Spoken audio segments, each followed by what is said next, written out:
നമസ്കാരം,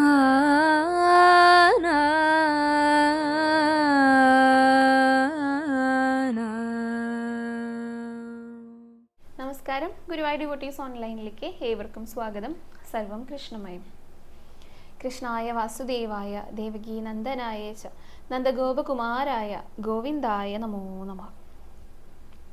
ഇന്നത്തെ വീഡിയോയിൽ പറയാനായിട്ട് പോകുന്നത് ചിലർക്കെങ്കിലും അനുഭവം ഉണ്ടായിട്ടുള്ള ഒരു കാര്യത്തെക്കുറിച്ചാണ് കേട്ടോ.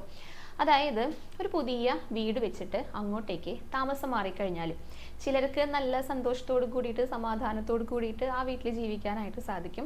ചിലർക്കാണെങ്കിലോ ആ വീട് വെച്ചതിന് ശേഷമായിരിക്കും ദുഃഖങ്ങൾ ദുരിതങ്ങളൊക്കെ വരുന്നുണ്ടായിരിക്കാം. ഇപ്പോൾ കലഹങ്ങളായിട്ട്, ദാമ്പത്യത്തിലുള്ള പ്രശ്നങ്ങളായിട്ട്, അസുഖങ്ങളായിട്ട്, മാനസിക ബുദ്ധിമുട്ടുകളൊക്കെ ആയിട്ട് പല പ്രശ്നങ്ങളുണ്ടാകാം. ഇതിപ്പോൾ മുന്നേ താമസിച്ചിരുന്ന സ്ഥലത്ത് യാതൊരു പ്രശ്നവും ഉണ്ടായിരുന്നിരിക്കില്ല.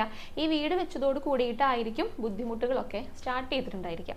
അതിപ്പോൾ പുതിയ വീട് വെച്ച് താമസിക്കുകയാണെങ്കിലും, പുതിയൊരു വാടക വീട്ടിലേക്ക് മാറി താമസിക്കുകയാണെങ്കിലും, പുതിയൊരു സ്ഥാപനം തുറക്കുകയാണെങ്കിലും ഒക്കെ ഇതേപോലുള്ള ബുദ്ധിമുട്ടുകൾ ഉണ്ടാകാം. അപ്പൊ എന്തുകൊണ്ടാണ്, എവിടെ നിന്നാണ് ഈ പ്രശ്നങ്ങൾ വരുന്നത് എന്ന് ചിന്തിക്കുന്ന സമയത്ത് വരുന്ന ഒരു ചിന്തയാണ് ഈ വരത്തുപോക്കിനെ കുറിച്ച്. ഈ വരത്തുപോക്ക് എന്ന് പറയുന്നത് സത്യമായിട്ടുള്ള ഒരു കാര്യമാണ് കേട്ടോ.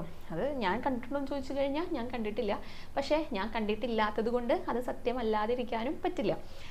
അതിനെപ്പറ്റി അറിയാവുന്ന, അപ്പോൾ പ്രായമായവരുടെ അടുത്തൊക്കെ ചോദിച്ചു കഴിഞ്ഞാൽ മുത്തശ്ശിമാരൊക്കെ ഉണ്ടായിരിക്കുമല്ലോ, ഇതൊക്കെ കണ്ടിട്ടുള്ളവരുണ്ടായിരിക്കും, അനുഭവിച്ചിട്ടുള്ളവരുണ്ടായിരിക്കും.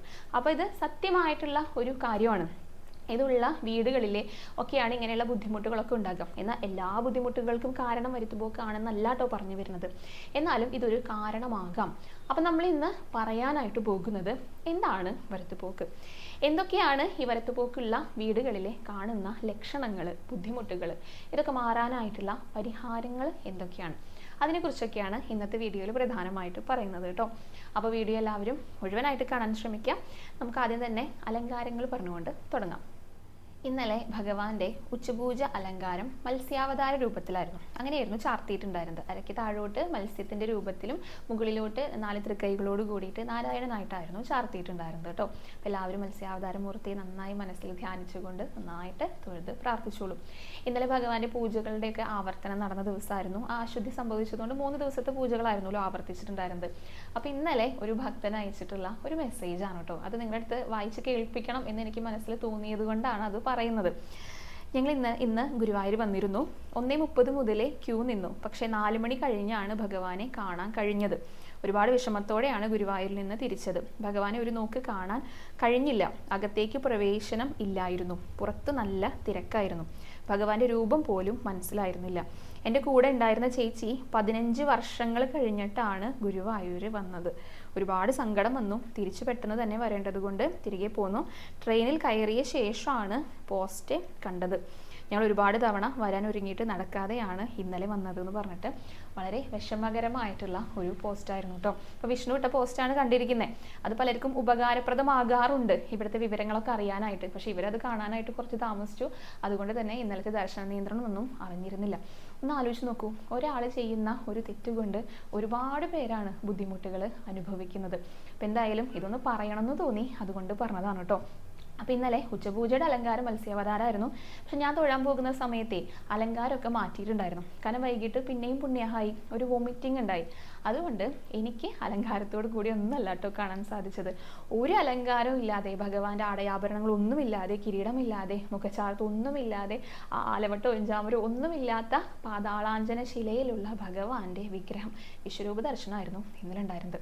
അതും സന്തോഷമുള്ള ഒരു കാര്യം തന്നെയാണ് കേട്ടോ ഭഗവാനെ അങ്ങനെ കാണുന്നതും. പലർക്കും അതൊരു വിഷമമാണ് അലങ്കാരം കാണാനായിട്ട്. ഇന്നലെ ചോദിക്കുകയും ചെയ്തു കേട്ടോ ഒരു ഭക്ത, മോളെ ഞാൻ അലങ്കാരം കാണാനായിട്ടാണ് വന്നേ, പക്ഷെ എനിക്കൊന്നും കാണാൻ സാധിച്ചില്ല എന്നുള്ളത്. ഒരു വിഷമം വേണ്ട കേട്ടോ. ഭഗവാനെ ഏത് രൂപത്തിൽ കാണാൻ കഴിയുന്നതും അതൊരു വലിയ പുണ്യം തന്നെയാണ്. പ്രത്യേകിച്ച് വിശ്വരൂപമൊക്കെ ആണെങ്കിലോ. അപ്പോൾ സന്തോഷത്തോട് കൂടിയിട്ട് എല്ലാം സ്വീകരിക്കാനായിട്ട് നമ്മൾ തയ്യാറായിട്ട് നിൽക്കണം. അപ്പോൾ ഭഗവാന്റെ ആ ഒരു വിശ്വരൂപം അല്ലെങ്കിൽ ഭഗവാന്റെ ആ പാതാളാഞ്ജന ശിലയിലുള്ള വിഗ്രഹം നന്നായി ഒന്ന് മനസ്സിൽ ധ്യാനിച്ചുകൊണ്ട് എല്ലാവരും തൊഴുതു പ്രാർത്ഥിച്ചോളൂ കേട്ടോ. ഭഗവാന്റെ പാദങ്ങളിൽ എല്ലാവരും നമസ്കരിച്ചോളൂ. ഗുരുവായൂരപ്പ ശരണം എന്നൊന്ന് കമൻറ്റ് ബോക്സിൽ രേഖപ്പെടുത്തിക്കോളൂ. അങ്ങനെ മഹാവിഷ്ണുവായി നിൽക്കുന്ന, വിശ്വരൂപമായി നിൽക്കുന്ന ഭഗവാന്റെ രൂപം നന്നായി തൊഴുത് നമസ്കരിച്ചിട്ട് നേരെ ഗണപതിയെ കാണാനായിട്ടാണ് എത്തിയിരിക്കുന്നത്. ഗണപതിയിൽ നോക്കിയപ്പോൾ ഗണപതിക്ക് അലങ്കാരമില്ല. കാരണം നാലമ്പലത്തിലെ പുണ്യഹായി കഴിഞ്ഞ നാലമ്പലത്തിനകത്ത് തന്നെയാണല്ലോ ഗണപതി ഇരിക്കുന്നത്. അപ്പോൾ അവിടെയും അലങ്കാരങ്ങളൊന്നും ഉണ്ടായിരുന്നില്ല കേട്ടോ. ആ കറുപ്പ് നിറത്തിലുള്ള ഭഗവാന്റെ വിഗ്രഹം ഉണ്ടല്ലോ, ഗണപതിയുടെ വിഗ്രഹം, അതായിരുന്നു. അപ്പോൾ എല്ലാവരും ആ ഒരു രൂപമൊക്കെ നന്നായി മനസ്സിൽ ധ്യാനിച്ചുകൊണ്ട് തൊഴുത് പ്രാർത്ഥിച്ചോളൂ കേട്ടോ. ഗണപതിക്ക് മുന്നിലും എല്ലാവരും ഒന്ന് ഏത്തമിട്ടോളൂ. ഇനി നമുക്ക് ഭഗവതീനെ കാണാം. ഭഗവതി നന്നായിട്ട് അണിഞ്ഞൊരുങ്ങിയിട്ട് സുന്ദരിയായിട്ടാണ് ഇരിക്കുന്നുണ്ടായിരുന്നത്. നന്നേ ചെറിയ ഭഗവതിയല്ല കേട്ടോ, നല്ല പ്രായമായിട്ടുള്ള മുത്തശ്ശിയായിട്ടുള്ള ഭഗവതിയല്ല, ആ ഇടയിലുള്ള ഒരു പ്രായം ഉണ്ടല്ലോ, കുറച്ച് വലിയ സ്വരൂപത്തിലൊക്കെയാണ്.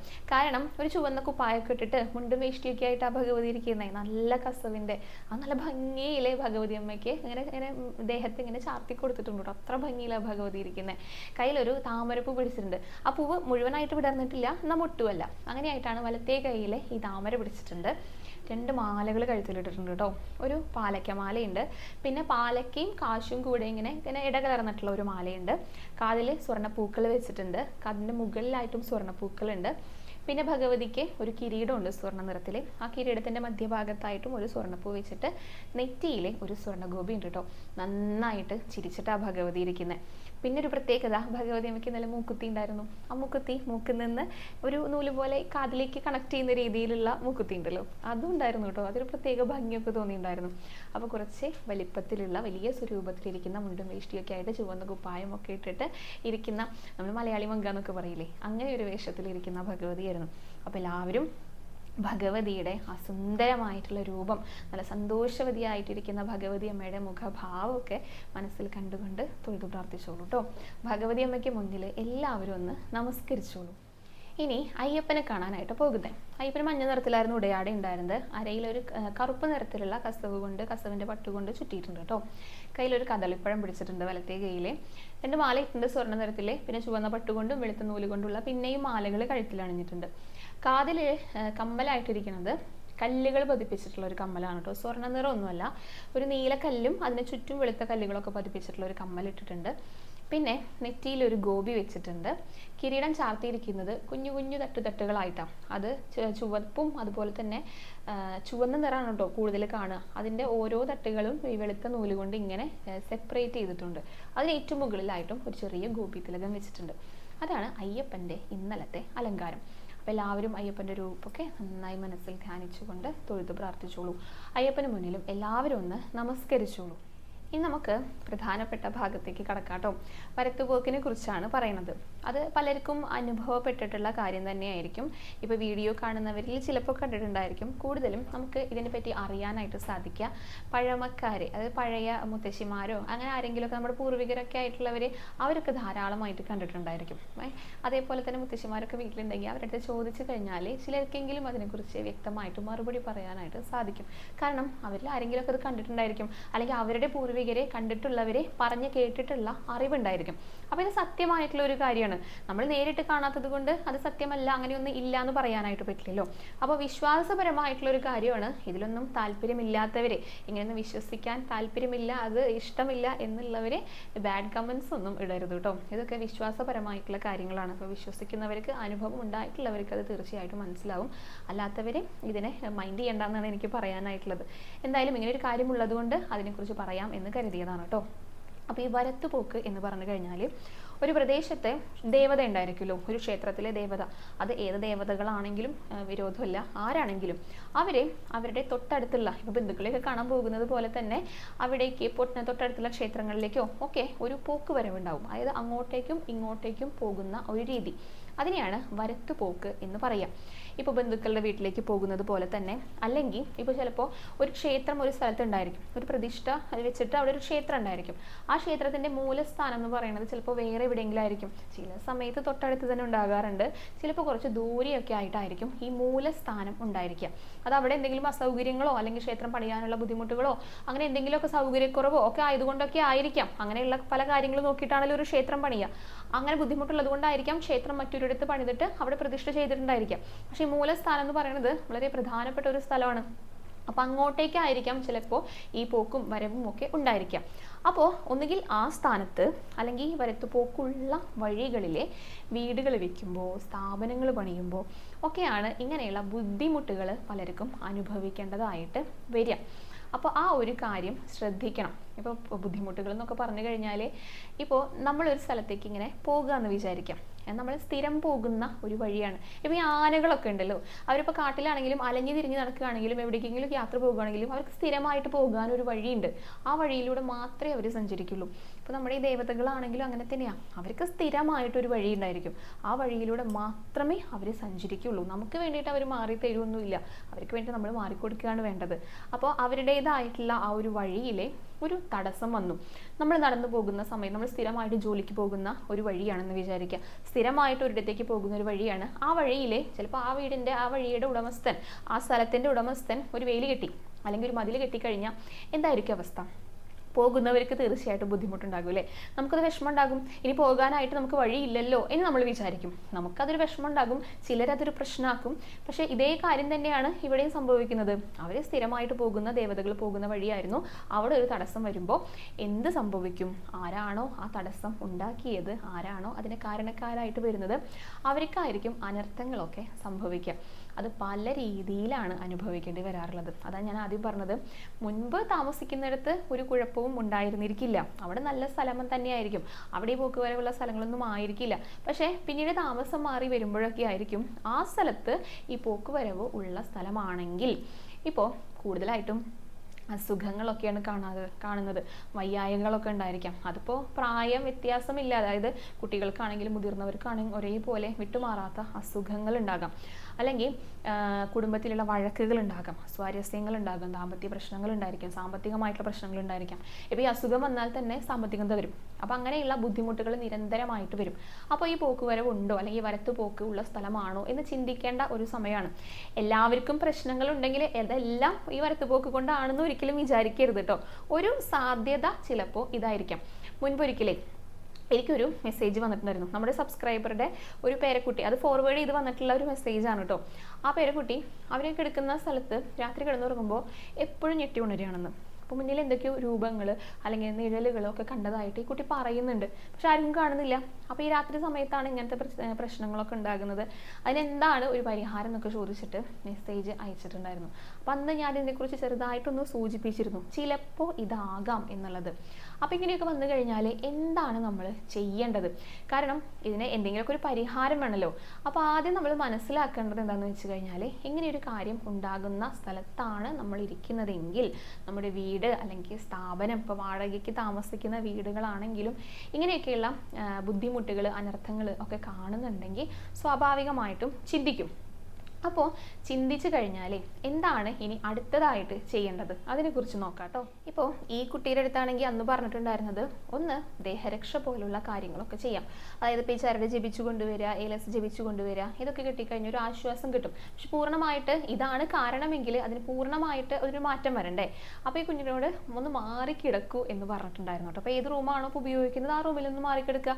ചിലപ്പോൾ വ്യത്യാസങ്ങൾ ഉണ്ടാകും. അപ്പോൾ വാസ്തുപരമായിട്ടുള്ള പ്രശ്നങ്ങൾ ഉണ്ടായിരിക്കാം. അതേപോലെ തന്നെ ഇങ്ങനെ ഈ വരത്തുപോക്ക് കൊണ്ടുള്ള പ്രശ്നങ്ങൾ ഉണ്ടായിരിക്കാം. അപ്പം ഇതാണ് ഇന്ന് നമ്മൾ മനസ്സിലാക്കണമെങ്കിൽ, ഒന്നുകിൽ ഇപ്പോൾ ഒന്ന് വീട് പണിയുന്നതിന് മുൻപായിട്ട് അല്ലെങ്കിൽ ആ ഒരു സ്ഥാപനം പണിയുന്നതിന് മുൻപായിട്ട് വേണം ഇതൊക്കെ കാര്യങ്ങളൊക്കെ നോക്കി അറിയാനായിട്ട്.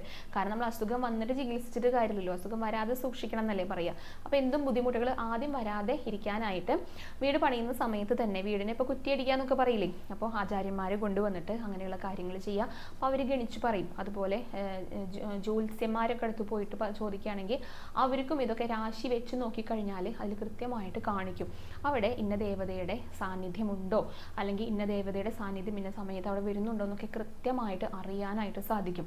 അപ്പോൾ ഒന്നുകിൽ ആ ഒരു ഭാഗം ഒഴിവാക്കുക. അവിടെ നിന്ന് മാറിയിട്ടുണ്ടെങ്കിൽ പിന്നെ അവിടെ പണിയുന്നതിന് മുൻപുള്ള കാര്യങ്ങളാണ് കേട്ടോ പറയണത്. അങ്ങനെയുള്ള കാര്യങ്ങളൊക്കെ ഒഴിവാക്കുകയാണെങ്കിൽ എന്നിട്ട് വേറൊരു സ്ഥലം നോക്കിയിട്ട്, നമുക്ക് അനുയോജ്യമായിട്ടുള്ളൊരു സ്ഥലം നോക്കിയിട്ട് വീട് വെക്കുക എന്നുള്ളതാണ് ഏറ്റവും നല്ലത്. വീട് പണിക്ക് മുൻപായിട്ട് വേണം ഇങ്ങനെയുള്ള കാര്യങ്ങളൊക്കെ നോക്കാനായിട്ട്.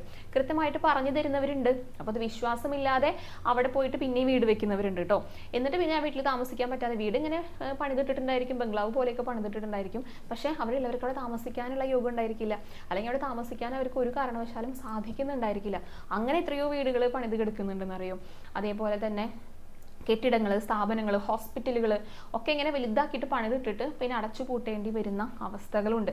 പല കാരണങ്ങൾ ഉണ്ടായിരിക്കാം. ഒരു കാരണം ചിലപ്പോൾ ഇതും കൂടെ ആയിരിക്കും. അപ്പോൾ ഇതൊക്കെ അറിഞ്ഞതിന് ശേഷം വേണം ഇങ്ങനെയുള്ള കാര്യങ്ങളൊക്കെ ചെയ്യാനായിട്ട്. പിന്നെ പണ്ടുള്ള വീടുകളൊക്കെ ആകുമ്പോഴേ, പഴയ വീടുകൾ, ഇപ്പോൾ ഓടിട്ട വീടുകൾ അങ്ങനെയൊക്കെ ഉണ്ടാവുമല്ലോ, പണ്ട് കാലത്തുള്ള വീടുകളിൽ താമസിച്ചവരൊക്കെ ഇപ്പോൾ ഉണ്ടായിരിക്കും. ആ വീടിനൊക്കെ ഒരു പ്രത്യേകത ഉണ്ടായിരുന്നു. ഒരു സൂത്രം പോകാനായിട്ട് പറഞ്ഞിട്ടൊരു ദ്വാരമൊക്കെ ഉണ്ടായിരിക്കും. ഒരു ത്രികോണാകൃതിയിലാണ് അത് ഉണ്ടായിരിക്കുക. അത് ഇപ്പോൾ പ്രധാനമായിട്ടുള്ള വാതിലിൻ്റെ ആ ഒരു ഭാഗം ആ മറവ് കൂടാതെ ഒഴിച്ചിടണം എന്നൊക്കെയാണ് കൂടുതൽ അങ്ങനെയാണ് പറഞ്ഞു കേൾക്കുക. അല്ലെങ്കിൽ പിന്നെ ഈ സൂത്രം, ആ ഒരു ദ്വാരം കൂടെ അവിടെ സൂത്രദ്വാരം എന്ന് പറയും, അത് അവിടെ വെച്ചിട്ടുണ്ടായിരിക്കും. അത് രണ്ട് കാരണങ്ങളുണ്ട് കേട്ടോ. ഒന്ന് എയർ സർക്കുലേഷൻ. അപ്പോൾ ശാസ്ത്രീയപരമായിട്ട് പറയുകയാണെങ്കിൽ എയർ സർക്കുലേഷന് വേണ്ടിയിട്ടാണ് അങ്ങനെ വെക്കുന്നത്. അതല്ലാതെ ഇങ്ങനെയൊരു കാരണം കൂടി ഉണ്ട്. കാരണം വരത്തുപോക്കുള്ള സ്ഥലങ്ങളാണെങ്കിൽ ഇനിയിപ്പോൾ നമുക്ക് അറിയില്ല എന്നുണ്ടെങ്കിലും കുഴപ്പമില്ല, അത് അതിലൂടെ പോയിക്കോളും എന്നുള്ള ഒരു സങ്കല്പമാണ്. അപ്പോൾ അതൊക്കെയുള്ള വീടുകളാണെങ്കിൽ ഇങ്ങനെയുള്ള പ്രശ്നങ്ങളൊന്നും അന്ന് ഉണ്ടായിരുന്നില്ല. ഇപ്പോൾ പക്ഷെ അങ്ങനെയൊന്നും അല്ലല്ലോ. ഇങ്ങനെ ഒരു ദ്വാരം എവിടെയും കാണുന്നില്ല. ആർക്കും അതിനുള്ള വിശ്വാസമില്ല. ഇനിയിപ്പോൾ AC ഒക്കെ ഉള്ളതാണെങ്കിൽ എല്ലാം അടച്ചു പൂട്ടിയിട്ടുണ്ടായിരിക്കും. ഈ റൂമിൻ്റെ ഏറ്റവും മുകളിലായിട്ട് ചെറിയൊരു റെക്ടാങ്കുലർ ഷേപ്പിലൊരു വിടവൊക്കെ വെക്കാറുണ്ടല്ലോ, ഇപ്പോൾ അതും കൂടെ അടച്ചു പൂട്ടിയിട്ടുള്ള അവസ്ഥയാണ്. കാരണം AC ഒക്കെ വന്നതോട് കൂടിയിട്ട് അങ്ങനെയും കൂടിയാണ്. അപ്പോൾ ഇതൊന്നും ഇല്ലാത്ത ഈ പുതിയ വീടുകളിലൊക്കെയാണ് ഈ വരത്തുപോക്കുള്ള സ്ഥലങ്ങളിലാണെങ്കിൽ ഇതേപോലുള്ള ബുദ്ധിമുട്ടുകളൊക്കെ കാണും. അപ്പോൾ അതിന് പരിഹാരം കാണുക എന്നുള്ളത് മാത്രമേ നിവൃത്തിയായിട്ടുണ്ടാവുള്ളൂ. അപ്പോൾ ഏറ്റവും പ്രധാനമായിട്ട് ചെയ്യേണ്ടുന്ന ഒരു കാര്യം എന്ന് പറയുന്നത്, പലതരത്തിലുള്ള ദേവതകളായിരിക്കുമല്ലോ ഈ ഒരു വരത്തുപോക്ക് ചെയ്യുന്നുണ്ടായിരിക്കാം. അത് സ്ത്രീ ദേവതകൾ ഉണ്ടായിരിക്കും, പുരുഷ ദേവതകൾ ഉണ്ടായിരിക്കും. നമുക്ക് എണ്ണാൻ പറ്റുന്ന, നമുക്ക് അറിയാവുന്ന പേരുകളുള്ള ഒരുപാട് ദേവതകൾ ഇങ്ങനെ വരത്തുപോക്ക് അതിലെ ചെയ്യുന്നവരുണ്ടായിരിക്കും. അപ്പോൾ അവരുടെ സ്വഭാവത്തിനനുസരിച്ചാണ് ഈ വീടുകളിലുള്ള ബുദ്ധിമുട്ടുകൾ ഉണ്ടാകുക. ഇപ്പോൾ സ്ത്രീ ദേവതകളാണെങ്കിൽ ചിലപ്പോൾ സ്ത്രീകൾക്കായിരിക്കാം അങ്ങനെയുള്ള പ്രശ്നങ്ങൾ കൂടുതൽ അനുഭവപ്പെടുന്നുണ്ടായിരിക്കാം. പുരുഷ ദേവതകളാണെങ്കിൽ പുരുഷന്മാർക്കായിരിക്കാം ചിലപ്പോൾ കൂടുതൽ ബുദ്ധിമുട്ടുകൾ അനുഭവിക്കപ്പെടുന്നുണ്ടായിരിക്കാം. ചിലപ്പോൾ ഒരു വീട്ടിലുള്ള, ഞാൻ നേരത്തെ പറഞ്ഞ കുടുംബത്തിലെ ആ കുടുംബത്തിലുള്ള എല്ലാവർക്കും ഒരേ അസുഖം, തലവേദന, എല്ലാവർക്കും ഒരേപോലത്തെ ബുദ്ധിമുട്ടായിരുന്നു. അപ്പോൾ അങ്ങനെയൊക്കെ ചിന്തിക്കുന്ന സമയത്താണ്, അങ്ങനത്തെ എന്തുകൊണ്ടാണ് ചിന്തിക്കുന്ന സമയത്താണ് ഒന്നുകിൽ ഇതായിരിക്കാം ഒരു കാരണം എന്ന് പറയുന്നത്, അല്ലെങ്കിൽ വാസ്തുപരമായിട്ടുള്ള കാരണങ്ങളായിരിക്കാം. അപ്പോൾ ഇതെന്താണെങ്കിലും അതിനെപ്പറ്റി കൃത്യമായിട്ട് അറിവുള്ളവരുടെ അടുത്ത് ചോദിക്കുന്നത് ഇതെന്തുകൊണ്ടാണെന്നുള്ളത് നമുക്ക് മനസ്സിലാക്കാനായിട്ട് സാധിക്കും. എന്നിട്ട് ചിലപ്പോൾ ചെറിയ ചെറിയ പരിഹാരങ്ങളൊക്കെ വാസ്തുപരമായിട്ട് വേണ്ടി വരുള്ളൂ കേട്ടോ. അല്ലെങ്കിൽ ചിലർ പറയും ഇത് മൊത്തത്തിൽ പണിയണം, പൊളിച്ച് പണിയണം എന്നൊക്കെ പറയും. അത് ചിലപ്പോൾ കാശൊക്കെ തട്ടിയെടുക്കാൻ വേണ്ടിയിട്ടായിരിക്കും ചെയ്യുന്നുണ്ടായിരിക്കാം. ലഘുവായിട്ടുള്ള പരിഹാരങ്ങൾ അവരുടെ അടുത്ത് തന്നെ ലഭിക്കും. അപ്പം അങ്ങനെയുള്ളവരുടെ അടുത്ത് പോയി കഴിയുകയാണെങ്കിൽ കൃത്യമായിട്ടുള്ള പരിഹാരങ്ങൾ കിട്ടും. അതുകൂടാതെ ചെയ്യാൻ പറ്റുന്നത്, ഏത് ദേവതകളാണ് എന്ന് അറിഞ്ഞു കഴിഞ്ഞാൽ, അല്ലെങ്കിൽ ഏത് പ്രദേശത്തുള്ള ദേവതകളാണെന്ന് അറിഞ്ഞു കഴിഞ്ഞാൽ അവരെ സന്തോഷിപ്പിക്കാനായിട്ടുള്ള കാര്യങ്ങൾ ചെയ്യാം, അല്ലെങ്കിൽ അവരെ പ്രീതിപ്പെടുത്താനായിട്ടുള്ള കാര്യങ്ങൾ ചെയ്യാം. അതിപ്പോൾ വഴിപാടാണെങ്കിലും, അപ്പോൾ ഒരു ക്ഷേത്രത്തിൽ ഇന്ന പൂജകൾ ചെയ്യാം. അപ്പോൾ അങ്ങനെ ചെയ്യുമ്പോൾ അവരെ സന്തോഷിപ്പിക്കുകയാണല്ലോ നമ്മൾ. അവരിങ്ങനെ ദേഷ്യപ്പെട്ടിട്ട് നിൽക്കുക എന്ന് വിചാരിക്കുക. ഇപ്പോൾ ഒരു വ്യക്തിയെ സങ്കല്പിക്കുകയാണെങ്കിലും ഒരാളിങ്ങനെ ദേഷ്യപ്പെട്ട് നിൽക്കുക നമ്മുടെ മുന്നിൽ. അപ്പോൾ നമ്മളടുത്ത് അവരെ മൈൻഡ് ചെയ്യാണ്ട് പോകുകയാണ് ഒക്കെ ആണെങ്കിൽ അവർക്ക് പിന്നെയും ദേഷ്യം കൂടുക ചെയ്യുക. അത് കുറയില്ലല്ലോ. പക്ഷെ അവരൊന്ന് സമാധാനിപ്പിക്കാൻ നോക്കുക, അവർക്ക് ഇഷ്ടമുള്ള എന്തെങ്കിലും ഒന്ന് വാങ്ങിക്കൊടുക്കുക, സ്നേഹത്തോടൊന്ന് സംസാരിച്ചു കഴിഞ്ഞാൽ ആ ദേഷ്യത്തിനൊരു ഇത്തിരി അയവ് വരും. അതേപോലെയുള്ള സങ്കല്പമാണ്. അപ്പോൾ ആ ദേവതമാരെ പ്രീതിപ്പെടുത്തുന്നത് വളരെ നല്ലതാണ്. ഇങ്ങനെയുള്ള ബുദ്ധിമുട്ടുകളൊക്കെ ഇല്ലാതിരിക്കാനായിട്ട് വളരെ നല്ലതാണ്. ഇത് ബുദ്ധിമുട്ടുകൾ, ഏത് തരത്തിലുള്ള ബുദ്ധിമുട്ടുകൾ വന്നാലും ദേശദേവതയെ പ്രീതിപ്പെടുത്തി കഴിഞ്ഞാൽ അതിനൊക്കെ ഒരുവിധം മാറ്റങ്ങൾ ഉണ്ടായിരിക്കും. കാരണം ഒരു ദേശദേവത എന്ന് പറഞ്ഞു കഴിഞ്ഞാൽ ആ ഒരു പ്രദേശത്തെ മുഴുവൻ സംരക്ഷിക്കുന്ന ദേവതയാണ്. അതുകൊണ്ട് തന്നെ തീർച്ചയായിട്ടും മാറ്റങ്ങൾ ഉണ്ടായിരിക്കും. പ്രത്യേകിച്ച് ഇങ്ങനെയൊക്കെയുള്ള ബുദ്ധിമുട്ടുകൾ അനുഭവിക്കുന്നവരാണെങ്കിൽ അവരെ പ്രീതിപ്പെടുത്തുന്നത് വളരെ നല്ലൊരു കാര്യമാണ്. പിന്നെ കൃത്യമായിട്ട് അറിയുക അതിനെന്താണ് പരിഹാരങ്ങൾ എന്നുള്ളത്. ഇപ്പോൾ അടുത്ത് പോകുകയാണെങ്കിലും അവർക്ക് അതിനെക്കുറിച്ച് കൃത്യമായിട്ട്, താന്ത്രികപരമായിട്ടുള്ള കാര്യങ്ങളാണെങ്കിലും എല്ലാം കൃത്യമായിട്ട് പറഞ്ഞു തരാനായിട്ട് സാധിക്കും. അങ്ങനെയൊക്കെ ചെയ്തു കഴിഞ്ഞാൽ ഇതിനെല്ലാം പരിഹാരം കാണാനായിട്ടും കൂടെ സാധിക്കും കേട്ടോ. അപ്പോൾ ഒന്നുകൂടെ പറയണം, ഇത് വിശ്വാസപരമായിട്ടുള്ള കാര്യങ്ങളാണ്. ഇത് വിശ്വസിക്കുന്നവരുണ്ടായിരിക്കും, കാരണം നേരിട്ട് കണ്ടിട്ടുള്ളവരുണ്ടായിരിക്കും. ഇപ്പോൾ പ്രകാശമായിട്ടും ചില അനക്കങ്ങളായിട്ടും കണ്ട് പേടിച്ചിട്ടുള്ളവരൊക്കെ ഉണ്ടായിരിക്കും, പേടിച്ചിട്ട് മനോനില തെറ്റിയിട്ടുള്ളവരുണ്ടായിരിക്കും. അപ്പോൾ ഇതൊക്കെ പണ്ടൊക്കെ കൃത്യമായിട്ട്, പണ്ടത്തെ കാര്യങ്ങളായതുകൊണ്ട് പണ്ടത്തെ ആളുകൾക്ക് കൃത്യമായിട്ട് അറിയാം. ഇന്നതിൽ വിശ്വാസം ഇല്ലാത്തത് കൊണ്ട് ആരും വിശ്വസിക്കുന്നില്ല എന്ന് മാത്രം. ഇങ്ങനെ കണ്ടു കഴിഞ്ഞാലും ഇതൊന്നും അല്ല എന്നുള്ള രീതിയിൽ ചിലർ ഇങ്ങനെ തള്ളിക്കളയും. അതുകൊണ്ടൊക്കെയാണ് അത് കൂടുതൽ അതിനെ പറ്റിയിട്ട് ആരും അങ്ങനെ പറഞ്ഞ് കേൾക്കാത്തതൊക്കെ. അപ്പോൾ അതാണ് പറഞ്ഞത്, വിശ്വാസപരമായിട്ടുള്ള കാര്യങ്ങളാണ്. വിശ്വസിക്കുന്നവരെ അത് മനസ്സിലാക്കുക, അല്ലാത്തവരെ അത് മൈൻഡ് ചെയ്യേണ്ടെന്നാണ് എനിക്ക് പറയാനായിട്ടുള്ളത് കേട്ടോ. അപ്പോൾ നമ്മളിതിൽ മനസ്സിലാക്കേണ്ട പ്രധാനപ്പെട്ട ഒരു കാര്യം എന്ന് പറയുന്നത്, നമുക്ക് കാണാനായിട്ട് സാധിക്കാത്ത നിരവധി കാര്യങ്ങൾ ഈ ഭൂമിയിലുണ്ട്. ചെറിയ കുട്ടികൾക്ക് അല്ലെങ്കിൽ മൃഗങ്ങൾക്ക് പോലും അതൊക്കെ സെൻസ് ചെയ്യാൻ സാധിക്കും. പക്ഷെ മനുഷ്യർക്ക് അത്രയ്ക്കും കഴിവില്ല. അപ്പോൾ എന്താണ് പറഞ്ഞവര്, അത് പൂർവികർ പല കാര്യങ്ങളും പറയുന്നുണ്ടെങ്കിൽ അതിലൊക്കെ എന്തെങ്കിലുമൊക്കെ സത്യം ഉണ്ടാകും എന്ന് നമ്മളെപ്പോഴും വിചാരിക്കണം. കാരണം നമ്മളൊന്നും അത്രയ്ക്ക് വളർന്നിട്ടില്ല ശരിക്കും പറഞ്ഞു കഴിഞ്ഞാൽ. അപ്പോൾ നമുക്ക് കാണാൻ കഴിയാത്ത, നമുക്ക് അനുഭവിച്ചറിയാൻ കഴിയാത്ത പല കാര്യങ്ങളും ഈ ഭൂമിയിലുണ്ട്. അതിലൊന്നാണ് ഈ വരത്തുപോക്ക് എന്ന് പറയുന്നതും. അതാണ് വിശ്വാസമുള്ളവർക്ക് മാത്രമേ, അല്ലെങ്കിൽ അനുഭവിച്ചവർക്ക് മാത്രമേ അതിനെക്കുറിച്ചിട്ട് കേട്ടിരിക്കാൻ തന്നെ തോന്നുള്ളൂ. അല്ലാത്തവർക്ക് ഇത് വെറുതെ തമാശയാണ് അല്ലെങ്കിൽ വെറുതെ പറയുന്നതാണ് എന്നൊക്കെ തോന്നാനായിട്ടാണ് സാധ്യത. അതാണ് പിന്നെയും പിന്നെയും ഞാനിത് ഇങ്ങനെ എടുത്ത് പറയുന്നത് കേട്ടോ. അപ്പോൾ എന്താണെങ്കിലും വരത്തുപോക്കിനെ കുറിച്ചും അതൊക്കെ കുടുംബങ്ങളിൽ ഉണ്ടായിക്കഴിഞ്ഞാലുള്ള ബുദ്ധിമുട്ടുകളെക്കുറിച്ചും, ഈ ബുദ്ധിമുട്ടുകളുള്ള എല്ലായിടത്തും ഇതാണ് കാരണം എന്നല്ല കേട്ടോ പറയണത്. ഒരു കാരണം ചിലപ്പോൾ ഇതായിരിക്കാം. അതിൻ്റെ പരിഹാരങ്ങളെക്കുറിച്ചും ഒക്കെ പറഞ്ഞു തന്നത് തീർച്ചയായിട്ടും ഉപകാരപ്രദമായിട്ടുണ്ടെന്ന് വിചാരിക്കുന്നു. വീഡിയോയും ഇന്നിവിടെ അവസാനിക്കുകയാണ്. ഇനി കൂടുതൽ വിശേഷങ്ങളും അലങ്കാരങ്ങളൊക്കെ ആയിട്ട് നാളത്തെ വീഡിയോയിൽ കാണാം. ഹരേ കൃഷ്ണ, ഹരേ ഗുരുവായൂരപ്പ.